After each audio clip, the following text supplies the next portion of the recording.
이제부터 지정 토론으로 들어가겠는데요. 제일 첫 번에 홍익대 경제학과의 전성인 교수님께서 말씀해 주시고 그 나머지 분들은 이어서 나중에 또 소개를 해드리도록 하겠습니다. 오늘 토론은 이제 감독 구조상에서 우리가 할 수 있는 얘기가 뭐냐 그런 것입니다. 그래서 1번 꼭지는 특정 금융 소비자에 대한 사실상의 차별 여부로 우리가 어디까지 갈 수 있느냐라는 내용이고 제 생각엔 조금 갈 수 있을 것 같습니다. 그 다음에 3페이지부터는 시티가 막말로 인터넷 전문은행 하겠다고 그러면 어떡하냐. 제가 약간 좀 우스갯소리로 시티가 월마트 붙들고 들어오면서 인터넷 전문은행으로 하겠다 그러면 예를 들면 어떡할 거냐. 그 다음에 이제 해산 폐업 외국은행에 관한 규정 중에서 갖다 쓸 수 있는 게 있겠냐. 그 다음에 네 번째 해결 방향에 관해서 단기적 그리고 입법적 이렇게 나누어서 생각을 해봤습니다. 우선 그 1번 꼭지 1페이지로 다시 돌아가면 이 문제를 차별로 접근하면 이제 우리에게 떠오르는 단어는 이제 레드라이닝이라는 겁니다. 레드라이닝은 뭐냐 하면 옛날에 주택담보대출을 주면서 이제 관계자가 대상 지역을 4개로 이렇게 분류를 하면서 색깔 있는 볼펜을 썼어요. 그래갖고 우수 등급, 예를 들어서 저기 김대기 대표님 살지 못하는 강남 압구정동 대치동 거기는 녹색 볼펜으로 이렇게 동그라미를 딱 치고 그 다음에 사실은 이제 한 중간 정도는 청색 볼펜, 블루펜으로 존을 동그라미를 치고 그 다음 C등급, 3등급은 노란색으로 동그라미를 치고 흑인과 히스패닉 인구가 많은 데는 빨간색으로 동그라미를 쳤어요. 그래서 레드 라이닝입니다. 라인, 금을 긋는데 빨간색 색연필로 금을 긋다. 여긴 대출해 주지 마. 이렇게 된 겁니다. 그래서 특정 지역에 대해서 파이낸셜 서비스의 제공을 거부하는 관행, 그것을 이제 레드라이닝이라고 하게 되고 그것이 이제 1960년대, 70년대에 많은 문제를 일으켰습니다. 그때 이제 흑백 갈등도 고조되고 또 사회 자체가 진보주의적 그런 색채를 많이 띄었기 때문에 그리고 미국은 이제 누구에게나 주택을 가질 수 있도록 해줘야 한다는 것이 일종의 헌법적 명령이어서 주택담보대출에 차별을 한다. 이거는 이제 굉장한 헌법적 권리의 침해 이런 식으로 받아들여져서 거기에 대한 문제제기가 많이 있었고 시정도 있었고 그랬다. 우리나라에서 시티은행 케이스를 어떻게 볼 거냐? 우리나라는 흑백 문제 없죠. 그렇죠? 우리가 지금 베트남 난민촌을 동그랗게 그리거나 아니면 세터민 그쪽을 이렇게 해가지고 여기 대출해 주지 마 그런 건 아니니까요. 그러나 분명히 차별받는 계층이 존재한다라는 건 사실인 것 같습니다. 특히 이제 지역의 금융기관의 정보화 기기를 이용하거나 핸드폰이나 이런 사회관계망 서비스를 통한 금융거래에 익숙치 않은 고령 금융소비자들 같은 경우에 그들에 대한 체계적인 차별이 일어나고 있다. 그리고 그들의 인구가 높은 지역에 대해서 금융 서비스가 배제되고 있다. 이런 측면에서 보면 가난한 자, 고령, 지역, 지방 이런 쪽에 그 차별이 일어나고 있다. 그래서 사실상의 차별이 이런 변동을 통해서 일어나느냐? yes, 저는 그렇다라고 생각을 합니다. 그렇게 충분히 주장할 수 있다. 그러면 이제 두 번째 네모입니다. 그런 사실상의 차별이 발생할 때 그것이 은행업 인가 요건상의 하나의 중요한 인가 조건인 사업 계획이 타당하고 건전할 것에 부합하느냐. 자, 여기가 이제 오늘의 저는 핵심 쟁점이라고 생각을 하고요. 아까 이제 김대기 대표님은 은행법 30몇 조 그 불공정 행위 그쪽으로 접근을 하셨는데 저는 그렇게 되면 은행법을 개정해야 됩니다. 왜냐하면 그런 뭐 지점 폐쇄 이런 조항이 있다가 없어졌기 때문에 지점 폐쇄는 현행법에서 걸리는 게 아니에요. 그 조항으로 들어가면. 그러면 개정해봐야 시티은행은 혜택을 못 받습니다. 시티은행이 뿌린 눈물 위에 법 개정이 되는 거죠. 은행법 8조의 인가요건 다툼으로 들어가면 현행법상 문제가 있게 되는 것이고 그러면 현행법에 대한 정의로운 해석을 통해서 저는 이 문제에 대해서 해결의 실마리가 조금이라도 더 열릴 수 있다. 그래서 은행법 개정함 뭐 장기적으로 은행법의 여러 부수적인 측면에 관한 입법적 보완이 은행법 개정 또는 특별법의 신설로 있어야 하겠지만 지금 당장의 싸움은 은행법 8조의 인가 요건을 갖고 싸워야 된다. 사업계획이 타당하고 건전할 것. 타당하고 건전할 것이라는 건 굉장히 선언적 규정이고 그것의 구체적 내용을 어떻게 채워나갈 것인가는 그 사회와 감독당국과 협의해서 그리고 금융 여건에 따라서 얼마든지 그 내용은 변해갈 수 있는 거라고 생각합니다. 가장 근본적으로 우리나라에서 기댈 것은 여기다. 그리고 법이라는 걸 생각을 해보면 어느 판사님한테 가서 80%의 지점을 폐쇄해서 서비스하던 구역의 상당수를 차별적으로 금융서비스의 공급에서 실질적으로 배제하는 사업계획이 타당합니까? 그것 좀 아닌 것 같은데 그게 건전합니까? 그것도 아닌 것 같은데 여기서 건전성은 무슨 뭐 물론 자본 적정성이나 뭐 사업의 위험 그렇게 뭐 좁게 해석할 수도 있지만 이게 타당하냐? 그건 좀 아닐 것 같습니다. 선언적으로. 거기다가 인가를 받을 때 이제 우리나라의 제도가 뭐였냐? 우리나라 이제 은행업 전국 규모 은행 인가도 있고 지방은행도 있습니다. 전국을 영업구역으로 하지 않는 은행은 아예 인가 때 자본금 요건이 달라요. 1,000억이 아니라 250억. 그런데 시티는 또는 시티의 전신이었던 한미은행은 전국 규모 은행이었습니다. 그러니까 법이 전제하는 가장 자연스러운 영업 형태 혹은 건전하고 타당한 사업 계획은 전국 규모 영업을 전제로 한 사업 계획이다라고 봐도 조금도 이상할 것이 없습니다. 그렇지 않았더라면 이제 지방은행을 신청을 했겠죠. 그런데 전국 규모 은행으로 인가를 받은 은행이 지방의 고령 소비자를 의도적이고 왜냐하면 이거를 몰랐을 게 아니니까 이렇게 되면 많은 금융 소비자들이 배제된다는 걸 몰랐지 않았기 때문에 의도적인 것이고 실질적으로 그런 결과를 갖고 와서 의도적 실질적으로 차별을 했고 그런 차별이 너희 인가 때 허용받은 것이 아닙니다. 너 그렇게 해도 돼. 너희는 무슨 특별한 이유가 있으니까 너희는 따로 그렇게 그럼 해줄게. 이런 특별한 면제 조항이 없었거든요. 따라서 이런 사업 변경은 타당하고 건전한 것이라고 보기 어렵다. 이 페이지 보시면 은행법 53조 은행에 대한 제재 중에 1항은 뭐 생략하고요. 2항을 보시면 금융위원회는 은행이 다음 각호의 어느 하나에 해당하면 영업 전부 정지를 명하거나 은행업 인가 취소를 할 수 있다. 그러니까 이건 은행이 아니다라는 거죠. 니네 이제 더 이상 은행으로 볼 수 없다. 그 중에 2호가 인가 내용 또는 인가 조건을 위배한 경우입니다. 그런데 사업 계획이 타당하고 건전할 것은 인가 요건 제 5번째예요. 따라서 사업 계획이 타당하고 건전하지 않게 되면 그것은 인가 조건을 위반하게 된 겁니다.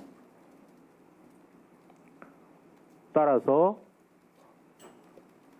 이제 여기 박영진 의원실에서도 아마 오시고 그랬겠지만 또 이제 국회 로비도 하시겠지만 우선 제 1차적으로 하셔야 되는 거는 최종구 금융위원장 후보 청문회에 이것과 관련한 질문이 나와서 위원장 후보가 금융소비자 보호와 금융소비자보호에 대한 차별적 대우의 시정과 관련해서 어떤 생각과 어떤 정책적 아이디어를 가지고 있는지.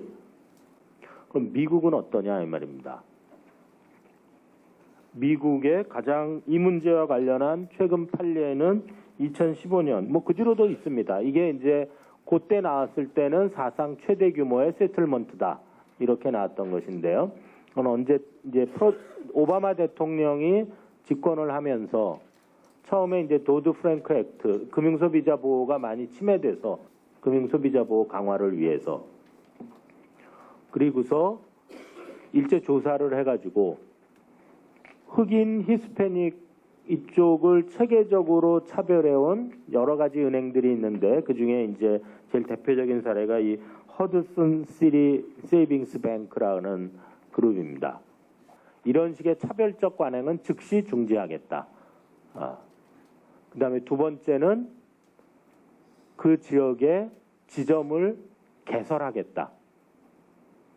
그 여태까지 이제 지점 개설을 안 해왔는데 다시 열겠다. 근데 문제가 됐던 에어리어가 3개 지역이었습니다.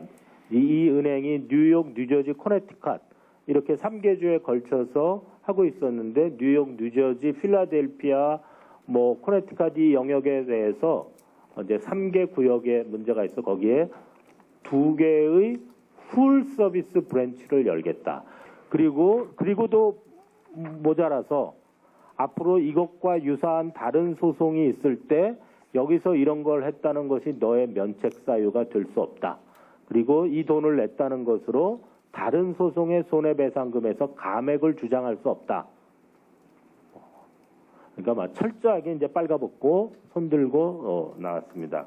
그게 2015년이다. 4차 산업혁명 어쩌고 저쩌고 하던 그 시기의 일이고요. 금융소비자 보호가 지방에 있는 노인분들, 제주도에 아까 있는 예금자, 은행 거래자의 손익이 침해되고 있는 거에 대해서 시티은행에 대해서 뭔 소리를 하나라도 했냐 이 말입니다. 만약에 우리가 모피아가 없었다면 그리고 독립적인 금융소비자 보호기구가 있었다면 거기에 그리고 우리가 맨데이트를 제대로 줬다면 작년과 같은 일은 아마 없었을 거고 올해와 같은 일이 생겼을 때는 문제를 삼지 않았겠냐 이런 생각을 해봅니다. 그러니까 여기 이제 좀 은행과에서 나오신 과장님이 좀 듣기 거북하시겠지만 사실 이런 문제는 금융위의 존립 근거를 건드리는 문제입니다. 뭐하러 금융위가 존재하냐. 제일 중요한 거 절대로 놓지 않으려는 게 뭡니까? 금융기관 인허가권 아닙니까? 제재권하고. 그럼 인허가권하고 제재권 똑바로 써라 이겁니다. 그리고 금융소비자 보호가 금융기관의 보호보다 우선한다라는 것을 보이라라는 말씀입니다. 인터넷 전문은행 그 전환 가능성 간단히 하겠습니다. 아까도 말씀드렸듯이 시티은행이 나 전국금융 안 하고 인터넷 전문은행 할래요. 그러면 어떡하겠어요? 팔 비트는 거가 전가의 보도라면 쓸데없는 거 갖고도 팔 비트는데 이건 들어가서 당신이 하는 것들은 우리가 보기에 건전하고 타당한 것 같지 않다. 니네 생각을 내봐라. 그 다음에 어떻게 그러면 너희들이 외면한 전국에 있는 금융소비자들의 금융적 수요를 잘 충족할 수 있는지 한번 잘 생각해서 갖고 와봐. 이거죠. 건전하고 타당한 사업계획 징구하면 되는 겁니다. 그리고 자발적으로 해서 조용하게 문제 처리하면 되는 거다. 인터넷 전문은행 추진에는 신중을 기할 필요가 있다라는 거는 이제 다른 것이고요. 다음에 입법적 해결 방안으로는 오늘 많이 얘기가 나왔습니다만 이제 우리나라 은행법에 여러 가지 아직도 좀 부족한 면이 있습니다. 근데 저는 은행법의 접근으로 문제를 해결하는 것은 조금 조심스럽습니다. 그 이유는 아까도 그렇게 되면 시티은행은 해결 방법이 없어요. 물론 이제 시티8을 쫙 비틀어서 시티은행 문제를 해결하고 나서 입법적으로 하자 이렇게 할 수도 있지만 입법적인 문제가 앞으로 나서면 앞으로 잘하자. 이번 거는 넘어가자. 이렇게 될 가능성이 있습니다. 그래서 시티 문제는 인가조건 위반으로 저는 다투어야 한다고 생각하고요. 그러나 이제 균등한 대출 기회의 보장, 금융소비자에 대한 차별 대우 금지, 또 지역 발전과 관련한 금융기관의 의무, 이런 것과 관련해서 생각 외로 우리나라 금융관련법이 침묵하고 있다. 그래서 그런 것을 보완하는 입법이 필요하고, 또 최근에 이제 다시 또 찌그락찌그락 문제를 일으키고 있는 서민금융진흥원, 이게 이제 탄생 때부터 문제였는데, 서민금융진흥원과 지역금융 어떤 지역의 금융 서비스의 균등한 보장, 이런 것과 관련해서 한번 입법적 시도를 해볼 필요가 있지 않냐. 그래서 저는 이제 가칭 지역금융기회 균등법 이런 걸 뭉뚱그려서 한번 생각해 볼 수 있지 않냐, 이렇게 한번 제안을 했습니다. 감사합니다.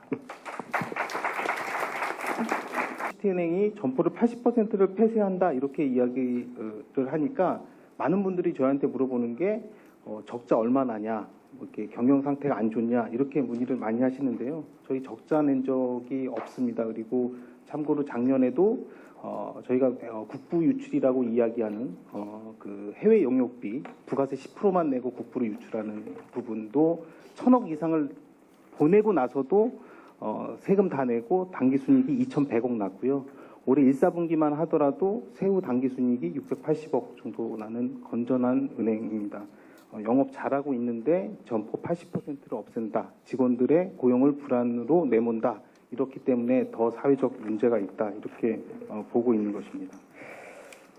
경영진들이 이런 상식을 넘어서는 의사결정을 하는 데 있어서 저는 깜짝 놀란 것은 아무런 제도적 제재 장치가 없다는 거에서 정말 놀라지 않을 수 없었습니다. 현재 한국시티은행은 사실상 사라질 위기에 처해 있습니다.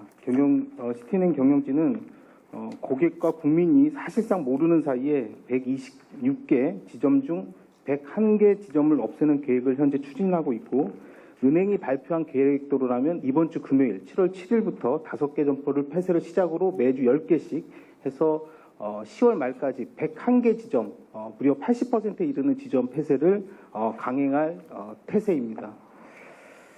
저는 한국시티은행 노동자들은 저희는 이를 막기 위해서 지금 현재 강력한 투쟁을 전개하고 있습니다. 지난 3월 경영진이 일방적으로 점포 폐쇄 계획을 통보한 이후 수차례 교섭을 진행해 왔고요. 현재까지도 법적으로 문제 없다, 뭐 이런 주장만을 계속하면서 전혀 입장 변화를 보여주고 있지 않습니다. 경상남도, 울산광역시, 제주도, 충청남도, 충청북도에는 시티은행 점포가 하나도 남지 않습니다. 그 지역에 있는 고객님들은 시도 경계를 넘어서서 은행 거래를 해야 되는 극단적인 어떤 고객 불편과 민원이 발생할 거다, 이렇게 판단하고 있고요. 제주도에 있는 분들은 비행기를 타고 서울로 오셔서 금융 거래를 하셔야 되는 그런 상황으로 내몰릴 것이다, 이렇게 보여지는데, 현재 금융이나 금융감독기관에서는 현재 뭐 특별한 민원도 없고 아무런 문제가 없다, 따라서 뭐 특별히 제재할 것도 없다, 이런 입장을 꾸준히 그렇게 취해오고 계시는 것에 대해서 이 자리를 빌어서 좀 유감의 말씀을 드리지 않을 수 없습니다. 저희가 총파업도 지금 사실은 배치하고 투쟁 중에 있습니다. 사실상 굉장히 큰 고용 불안에 지금 놓여져 있다, 이렇게 말씀드릴 수 있겠습니다. 이와 같이 경영진들은 국내에서 벌어들인 수익 대부분을 해외로 송금하면서도 지점 대부분을 없애서 국민 중에서 특히 서민들에게 피해를 전가하려는 계획을 눈 하나 깜짝하지 않고 실행하려 하고 있는 것입니다. 시티은행은 7월 첫째 주부터 3개월간 매주씩 10개씩 점포를 폐점을 진행할 계획이고, 현재 이번 주 금요일 날 첫 번째 폐점이 아직 시작되지 않았음에도 폐점 안내 문자 발송 후 벌써부터 고객들의 항의와 문의가 빗발치고 있고요. 고객 이탈이 굉장히 심하게 나타나고 있는 것이 현실입니다. 이 부분에서도 감독 당국에서 적극적인 지도와 관찰이 필요하다, 지금 그렇게 판단하고 있습니다. 가 있는 시중은행으로서의 지역별 배치 필수 점포 및 최소 영업 점수의 유지 조건 등 세부적인 장치가 마련돼서 이를 감독하고 제어할 수 있는 금융당국의 권한 부여를 포함한 제반 조치들이 입법화될 수 있기를 진심으로 바랍니다. 이 경제 발전과 그리고 기업의 발전에 침해가 되는 비효율적인 것이 아니라 결국은 장기적인 지속 가능한 그 경제의 경쟁력 강화에 도움이 된다라고 이제 생각하고 있습니다.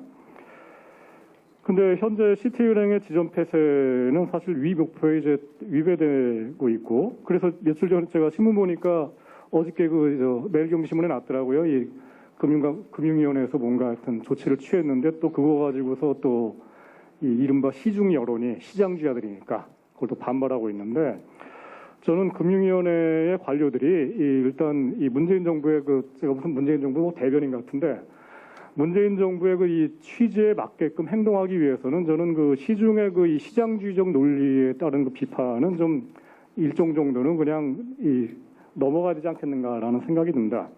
10년 이상 디마케팅이라는 이름으로 사실은 자산이 크게 늘지 않는 이런 식으로 되고 있고, 그렇기 때문에 이 스탠다드 차터트 은행에 있는 그 노동자들도 사실 걱정들을 많이 하고 있죠. 이러다가 또 철수하는 게 아니냐 이런 얘기를 하고 있고, 그러니까 말하자면 대한민국이라는 나라에 사는 이 노동자들이라든가 국민 경제에 전혀 관심이 없는 이런 일상적인 문제이거든요. 이런 문제들에 대해서 어떤 식으로 우리가 대응할 건지에 대해서 사실은 현 정부도 마찬가지고 민주당도 마찬가지고 집권 여당인 여기도 사실은 이 문제에 대해서는 사실은 손 놓고 있는 게 아닌가라는 생각이 듭니다. 하지만 이것도 역시 민주주의의 중요한 축 중에 하나가 국민 주권, 그리고 국민 경제라는 측면에서 국민 경제가 무너지면 민주주의도 무너지는 거죠. 이런 것들이 좀 필요하고요. 그리고 좀 전에 얘기하신 것처럼 현재 시티은행의 대량 지점 폐쇄라는 게 결국은 디마케팅 전략이 아주 극단적인 경우로 나타나는 것인데, 아시는 것처럼 지난 2000년대 들어가지고 우리나라 은행에서 일반적으로 나타난 전략이 디마케팅. 그러니까 자기가 스스로 자살하겠다는 건데, 그렇지 않습니까? 자기 고객을 떨어내겠다는 건데.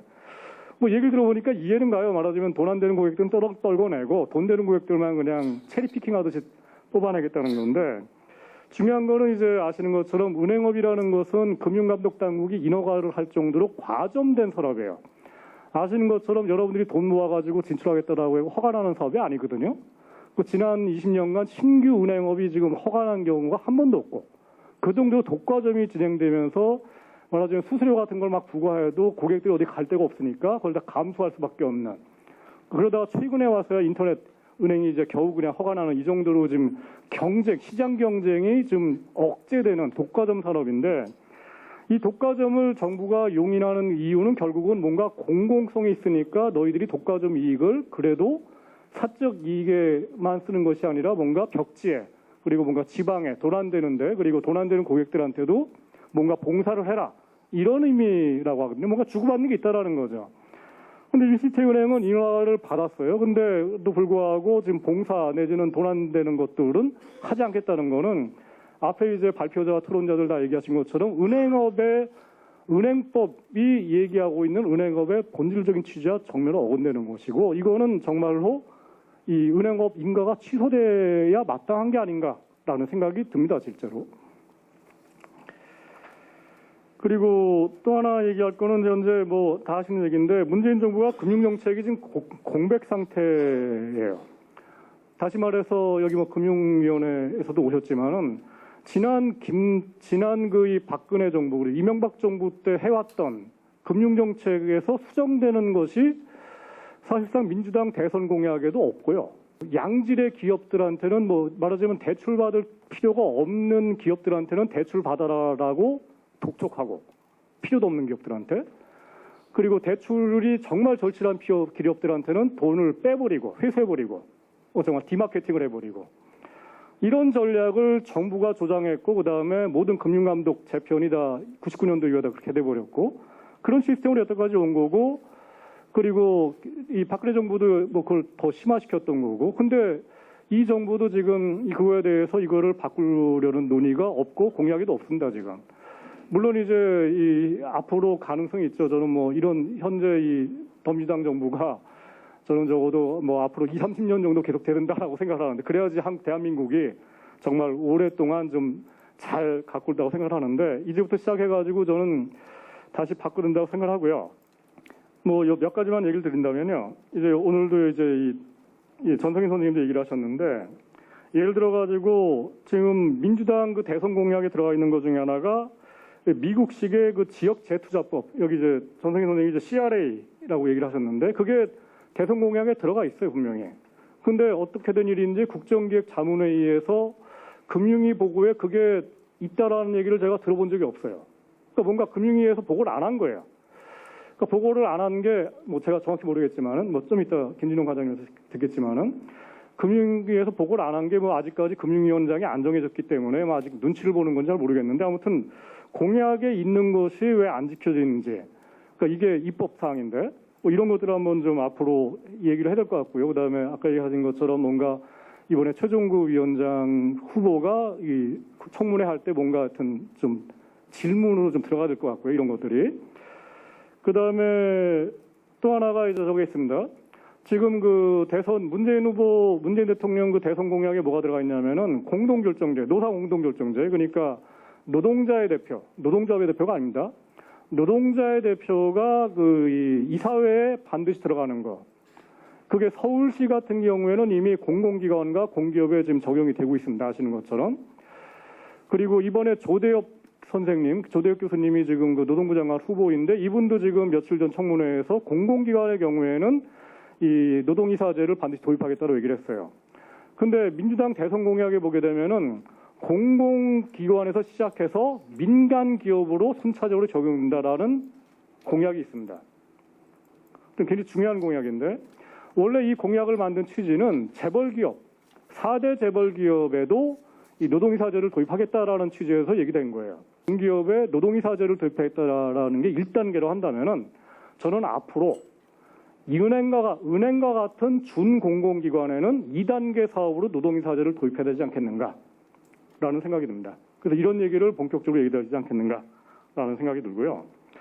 적어도 우리가 민주화된 시대, 민주주의 공화국이라 한다면은 관치라고 하는 부작용을 우리가 억제하면서도 어떻게 하면은 정말 공공성을 지키고 공화국답게, 민주주의 공화국답게 은행들을 지켜나갈 것인지. 더군다나 다 아시는 것처럼 은행과 대기업이라는 것은 한 나라 경제 중추 핵심입니다. 아시는 것처럼 자본시장과 은행, 대기업이라는 것은 2008년도 금리가 서였을 때 이제 이 영국 BBC에서 만든 그 드라마가 있는데 다큐멘터리가 있는데 그 다큐멘터리 드라마의 제목이 커맨딩 하이츠예요.